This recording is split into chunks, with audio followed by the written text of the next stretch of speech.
What is going on, guys? It is Wrestlelamia here, back with some more news. Join us now as we look at the 4th December episode of Smackdown, as well as the wildest wrestling news stories and rumors you need to know, including Sting's unhappiness in the WWE, CM Punk Mocks NXT, Finn Balor's hidden injury, and much more. Be sure to subscribe and hit that notification bell for daily wrestling videos, and follow us on Facebook for exclusive lists. Oh, and I have a third channel. Be sure to check it out if you can. As always, we won't recap the show, but just provide you with the good, the bad, and the downright ugly from last night's show. As always, we start off with the good as number 1, a touching tribute. The WWE has created some touching tributes to the many men and women who have performed for the company, but few as heart-tugging as last night's video homage to Pat Patterson. Frank Sinatra's signature My Way played as the video chronicled some of Pat's greatest moments in the ring and many backstage memories with superstars of yesterday and today. Patterson's contributions to the wrestling industry cannot be overstated, and it was a good way to see the WWE honor him.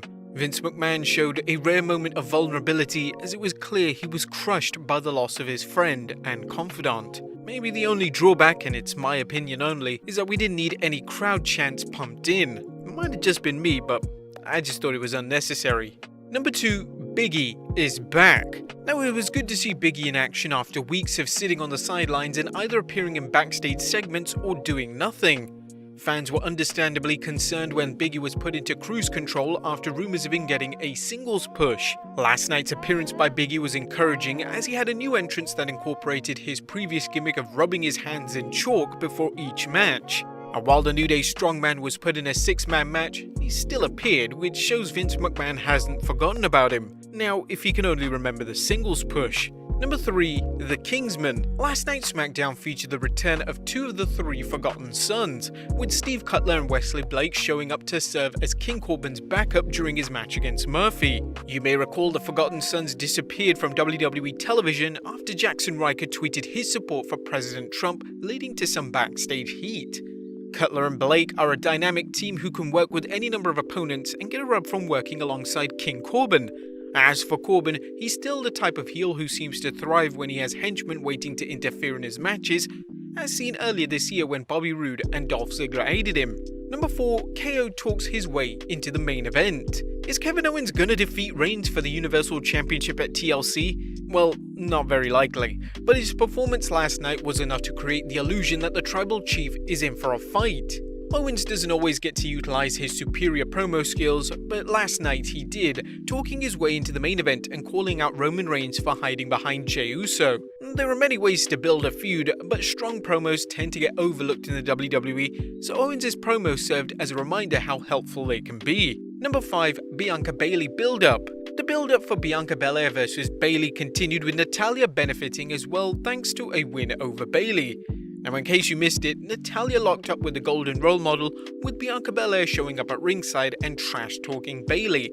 And this led to an upset win by Natalya and Bayley erupting into a verbal tirade on Belair.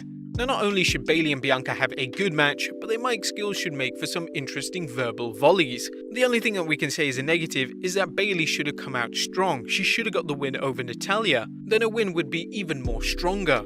And number 6, the Tribal Chief snaps. Roman Reigns continues to grow as SmackDown's resident badass, with the Tribal Chief giving off a cold and calculating vibe during his verbal showdown with Kevin Owens, then erupting into a violent rage during his tag match alongside Jey Uso against KO and Otis. Roman destroyed Otis during the match, effectively turning the tag bout into a handicap match, a reminder of what happens when someone gets in Reigns' way. However, Reigns showed he has no room for people getting out of line as he took out Jey Uso after the match, beating Jey down with a chair, essentially for Uso agreeing to the match without Reigns' consent. Last night's SmackDown showed that not only is Roman Reigns a monster heel, but he's a power mad one to boot. But that was the good. What about the bad is number 1, Otis, the professional punching bag. Otis' fall from grace continued this week, with the former Money in the Bank getting destroyed by Roman Reigns, a sad sequel to last week's angle where Jey Uso laid out the big man with a chair. The worst part of it is that the WWE had the chance to build Otis back up after they split his tag team with Heavy Machinery, all but dropping his Mandy Rose storyline and took the Money in the Bank briefcase off him as well. Otis is the type of unique and appealing performer who can do so much more for the WWE than playing personal punching bag to whomever the WWE wants to get over that week. And number 2, Banks and Carmella is a dud. At the risk of crying wolf, we can't help but point out that the Carmella vs Sasha Banks program has got to be one of the worst women's series in recent memory, and this is from the company that booked Asuka vs Zelina Vega in a title match, followed by Asuka vs Lana. The WWE has many talented women, and with the right build-up, just about anyone can be a legitimate contender. Regrettably, the WWE has done nothing to make Carmella vs Banks seem like it's worth the fans' time. There was nothing downright ugly of last night's show, as it featured the usual mishmash of the WWE throwing things at the wall to see what sticks. Thankfully, the WWE has so many talented wrestlers that even meaningless matches, i.e. ones with no storyline driving them, can be entertaining. But what do you guys think of SmackDown? Let us know in the comments down below. Now, let's move on to the news.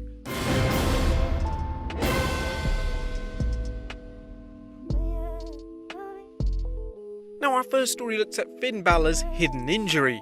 Finn Balor has had a rough 2020, not only suffering a broken jaw when he recently won the NXT Championship, but also suffering another significant injury during the match. Triple H spoke with Fox Sports, revealing Balor's other injury. Look at where NXT is right now, and when you take in the last few months, man, there was a moment there where we were snake bitten by a bunch of things, to Keith Lee transitioning and Karrion Kross gets the title, but he gets injured, and at the same time, you gotta take the title off him. Finn Balor gets the title. I don't even think anybody knows this, but Finn gets the title, and in that match blows his eardrum out, and as he comes out of that, like, okay, he's good on that. Right, on the flip side of that, breaks his jaw.